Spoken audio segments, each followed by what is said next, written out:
안녕하세요.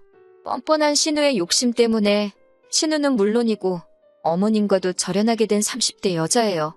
어떻게 이야기를 시작해야 할지 정말이지 이런 사연을 쓰게 된 게 애석할 뿐이네요. 사랑하는 남편과는 지인의 소개로 만났습니다.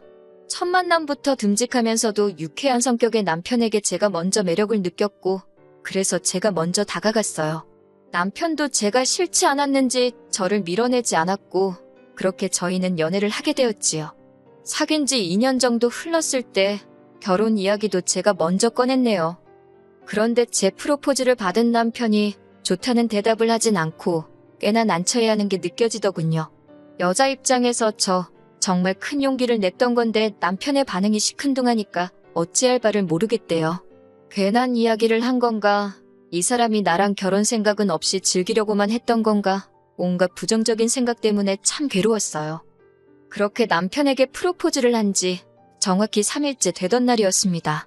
남편이 저에게 기니 할 이야기가 있다며 만나자 했는데 이제 와서 말이지만 전 솔직히 그때 남편이 헤어지자고 할 줄 알았어요. 그런데 막상 남편이 꺼내놓은 이야기는 제 예상과는 많이 달랐지요. 그건 바로 남편의 가정환경에 대한 이야기였거든요.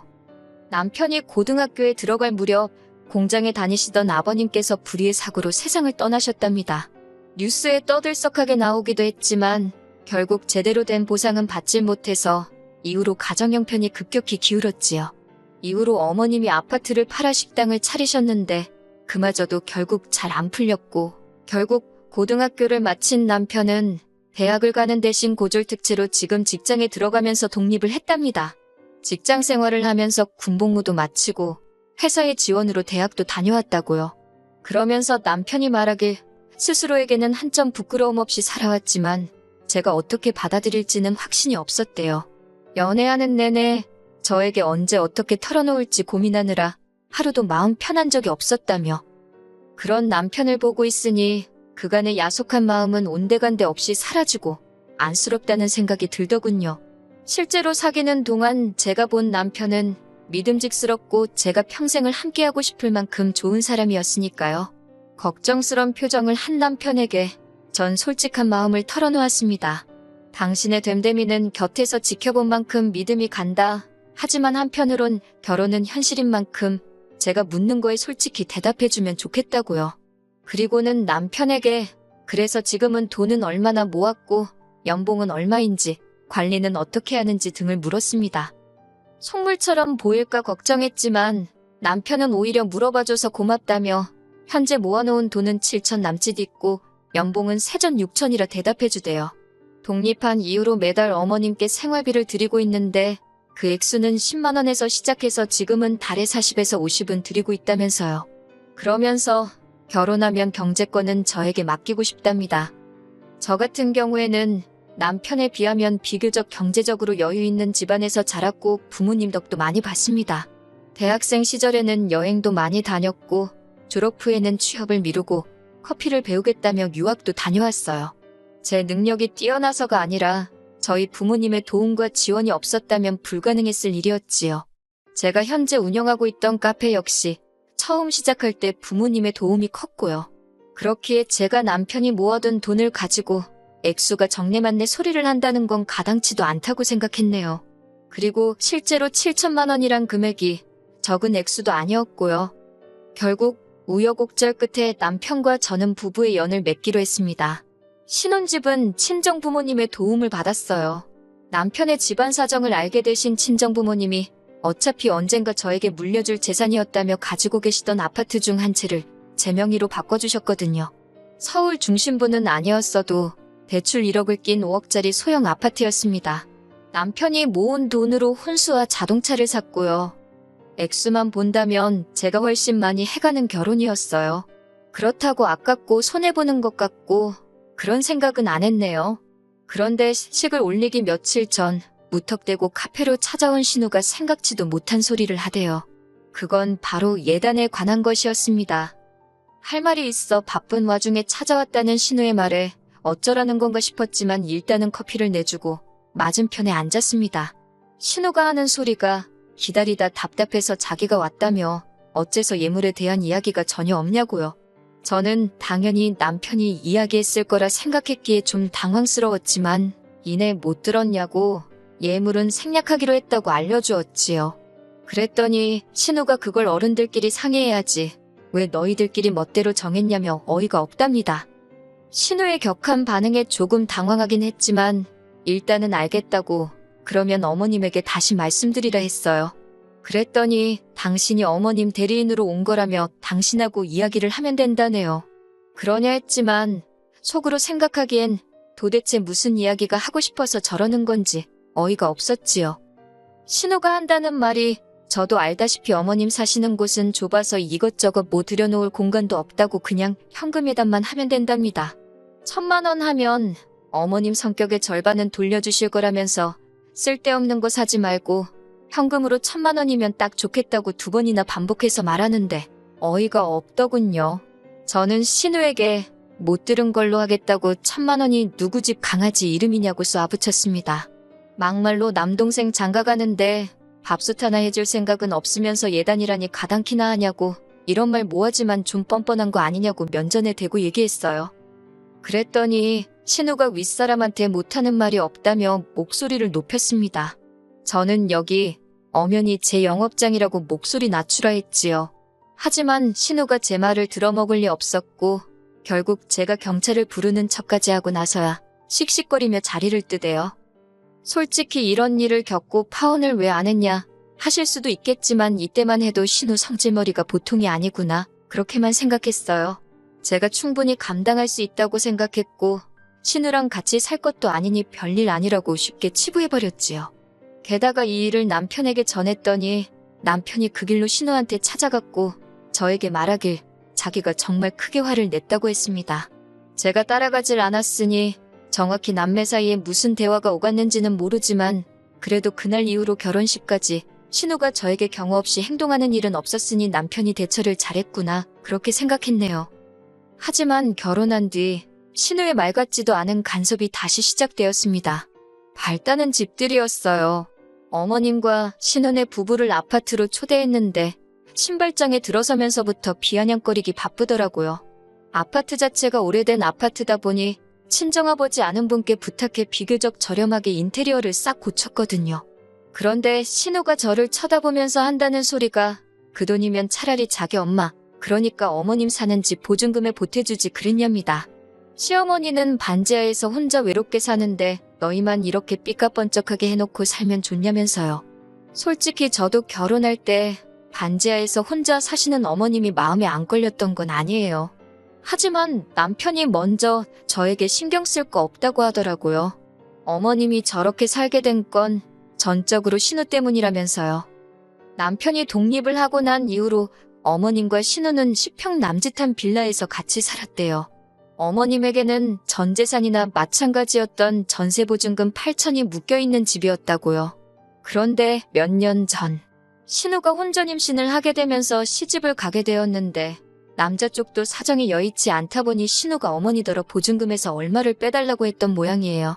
그래서 어머님이 8천의 절반을 뚝 떼주시고 이후로 당신은 반지하방 전세살이로 들어가셨다고 들었습니다. 제가 하고 싶은 말이 어머님이 잘못하셨으니 그렇게 사셔도 어쩔 수 없다. 그런 건 아니에요. 하지만 적어도 신우가 저한테 돈으로 어머님 보증금을 보태드려라 어쩌라 할 자격은 없다는 거지요. 아무튼 신우가 말이라고 아무렇게나 내뱉는 게 너무 얄미워서 불쌍한 친정엄마 등골 빼먹고 시집간 너한테 들을 소리는 아니라고 쏘아붙이고 싶었지만 신우 남편도 있고 해서 차마 그 소리는 안 했고 그냥 못 들은 척 해버렸어요. 그런데 신우가 해대는 헛소리보다 더 크게 제 신경을 긁는 사람이 있었으니 그건 바로 어머님이셨습니다. 어머님께서는 저희가 매달 보내주는 생활비 50만 원과 가끔 일손이 부족한 식당에서 일을 도와주며 받는 돈으로 생활을 이어가고 계셨어요. 신우는 자기 먹고 살기도 바쁘고 애들 키우기도 빠듯하다며 단돈 10만 원도 보내지 않고 있었고요. 물론 신우가 돈을 보내드리던 말던 그거야 제 알바는 아니에요. 하지만 그럼에도 불구하고 제가 예민하게 반응하게 된 건 어머님이 걸핏하면 저에게만 전화를 하셔서는 누구는 어디 간다더라, 뭐 먹었다더라, 옷을 샀다더라, 당신만 돈이 없으니 죽겠다며 아쉬운 소리를 해대셨거든요. 아무리 며느리도 자식이라지만 아들하고 딸한테는 매번 괜찮다 괜찮다 하시면서 며느리인 저만 붙들고 죽는 소리를 하시니 얼마나 부담스럽고 불편하던지. 처음에는 남편 몰래 5만 원이나 10만 원씩 보내드리기도 했는데 그것도 계산해보니 심할 때는 생활비를 제외하고도 저희가 한 달에 30에서 40만 원은 더 드리는 셈이더라고요. 그래서 이후로는 어머님의 하소연을 듣더라도 내내 대답만 해드릴 뿐 따로 돈을 보내드리거나 하지는 않았습니다. 그런데 지난해 엄청 추웠던 12월의 어느 날이었어요. 신호가 연락도 없이 어머님과 함께 저희 아파트로 찾아와서는 대뜸 할 이야기가 있다고 하더군요. 신호가 갑자기 찾아와서 좋은 소리 한 일이 없었기 때문에 무슨 이야기인지 듣기도 전에 한껏 예민해졌지만 그래도 일단 드러나 보자 싶어서 말해보라 했습니다. 그랬더니 어머님이 저렇게 혼자 사시는 게 안타까워서 이번 참에 자기가 어머님을 모시고 살기로 했답니다. 생각지도 못한 소리였지만 어쨌든 쉬운 결정은 아니었을 테니 어려운 선택을 했다고 잘 생각했다고 한껏 추켜 세워줬지요. 그랬더니 신우가 의기양양해져서 한다는 말이 그래서 어머님이 지금 사시는 집에 걸려있는 전세보증금은 자기가 가질 거랍니다. 사실 저는 별 생각이 없었는데 남편은 자기보다 뒤늦게 결혼한 신우에게만 어머님이 경제적으로 얼마라도 도와주신 게 그렇게 서운하다 했었거든요. 실제로 어머님께 대놓고 이야기한 적도 있고요. 그때 어머님이 말씀하시길 몇 푼 안 되지만 그래도 당신 죽고 나면 사시던 전세집 보증금은 아들인 제 남편에게 준다 하셨는데 분명히 말하지만 저는 그 돈 주셔도 그만, 안 주셔도 그만이라 했고 욕심낸 적도 없습니다. 남편에게도 그 돈은 없는 돈이라 생각하고 살라 했을 만큼이요.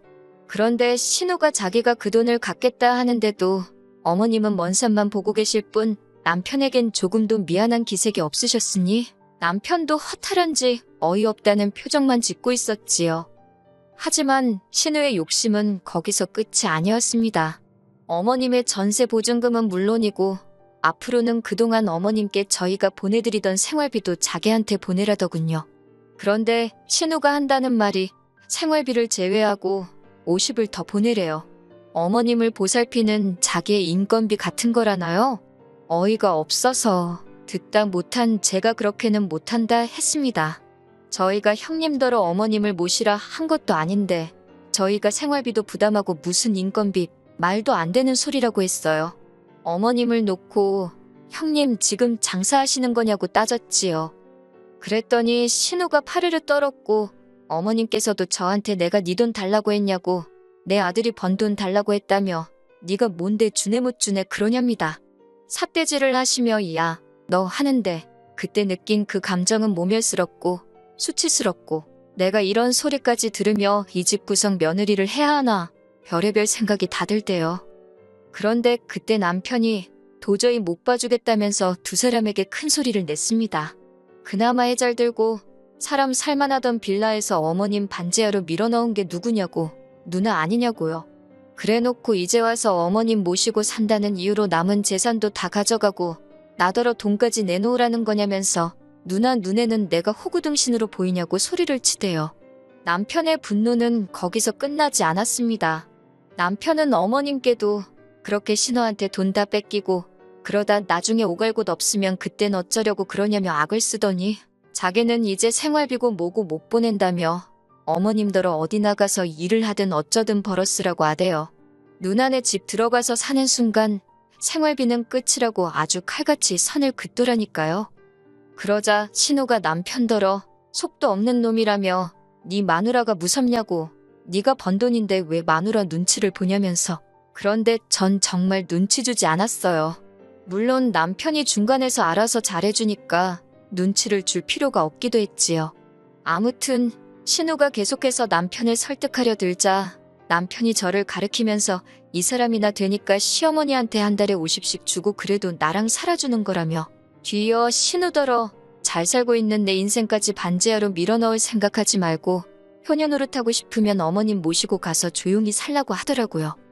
전에 없이 냉정한 남편의 태도에 신우도 어머님도 말문이 막힌 듯 했습니다. 두 사람은 현관으로 향하면서도 저를 무섭게 노려봤는데 그마저도 남편이 쳐다보지 말라며 고함을 친 탓에 허둥지둥 도망치듯 현관을 나갔네요. 그리고 며칠 전 어머님께서 저에게 연락을 해오셨습니다. 신우를 따라 이 이사를 왔는데 당신 방 한 칸도 없답니다. 신우 애들 둘이 한 방을 쓰고 신우네가 한 방 그리고 어머님이 거실을 쓰게 되었다고요. 거기다 신우가 애 키우기 힘들다며 졸지에 집안 살림을 죄다 어머님께 맡겼던 모양이에요. 어머님이 이제 겨우 3주 되었는데 죽을 맛이라며 자기 좀 데리고 가달랍니다. 그런데 어쩌겠어요. 제가 모시고 살 것도 아닌데 무책임하게 그 집에서 어머님을 데리고 나올 순 없었지요. 남편에게 어쩌면 좋겠냐 말하니 자긴 솔직히 이제 그 전세 보증금도 욕심 하나 안 난다고 그냥 어머님이랑 신우랑 죽이 되든 밥이 되든 알아서 살았으면 좋겠다고 더는 자기한테 그쪽 이야기 전하지 말라대요. 냉정하게 돌아선 남편을 보고 있으니 여러 가지 생각이 들었지만 제 결론은 나서지 않기로 했어요. 부모 자식 간의 일인 만큼 시간이 약이 되어줄 수도 있고 설령 그렇지 않더라도 제가 나설 자리는 아닌 것 같거든요. 저는 그저 한평생 남편과 단둘이 행복하게 살고 싶을 뿐이니까요. 남편이 하자는 대로 따르되 만약 남편이 잘못된 길로 향한다면 그걸 바로 잡아줄 수 있는 딱 그 정도만 하면서 살아가겠습니다.